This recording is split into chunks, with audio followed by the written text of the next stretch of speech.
A young computer genius must try to prove who she is after having her identity stolen by a group of internet computer hackers. The Net is one of those movies that didn't do nearly as well as it should have when it came out, but in the years since, it's built kind of a cult following. Or maybe it hasn't, and my wife and I are the only ones who seem to actually love it. I don't really know. Back in 1995, the idea that someone would have their identity stolen over the World Wide Web was preposterous. Most people couldn't relate because most people had never even been on the internet in 1995. The movie was way ahead of its time.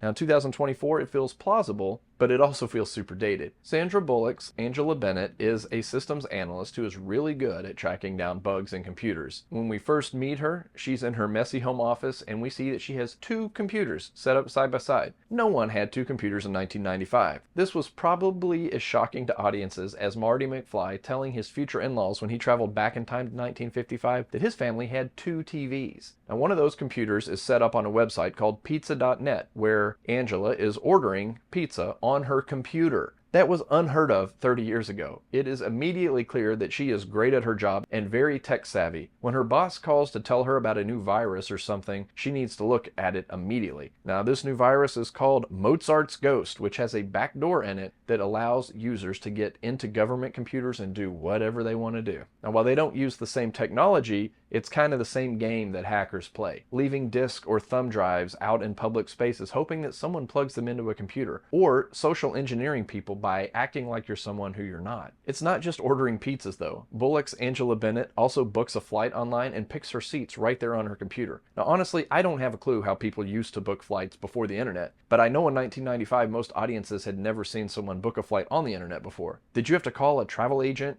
and then they would have to call the airline, and then they'd call you back and ask what seat you wanted, and then they'd call the airline back? I really don't know how you booked airline flights back in the day. In any case, as futuristic as ordering pizzas and plane tickets on your computer in 1995 was, when she wants a friend to check out Mozart's Ghost, she has to literally take the file, save it to a floppy disk, what the youths today call a save icon. She sticks it in an envelope and hands it to the FedEx man. The Net is a movie that is so charmingly dated and yet so ahead of its time. While audiences were probably confused about all the crazy computer things going on, that's really just kind of a small part of the movie. The rest of it is much easier for non-computer folks to follow. Angela has her identity stolen and she must prove who she is. It's the classic wrongfully accused person must prove their own innocent story. But the most unbelievable part of the movie is that no one knows Angela. She's so tech savvy, she's never met her coworkers. She works from home on her computer and just talks to them on the phone. She's never met her landlord. I'm sure she probably signed a lease on the internet as well. And I guess she has no local family or friends. So when she's wrongfully accused, there is no one to corroborate her story. The actual beats of the movie play out like a typical 90s thriller with all of the same predictable twists and turns. But for whatever reason, my wife and I just really enjoy The Net. Sandra Bullock is just so likable, and the bad guy is so easy to hate. There's just something about watching cutting-edge movies from decades past to see how much stuff they got right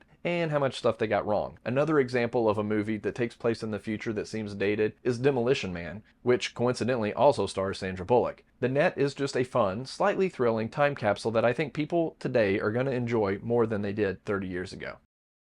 Checking your temperature while working on a laptop, eating pizza and playing on two computers, floppy disks, making a new friend while vacationing alone, taking a BMW off-road,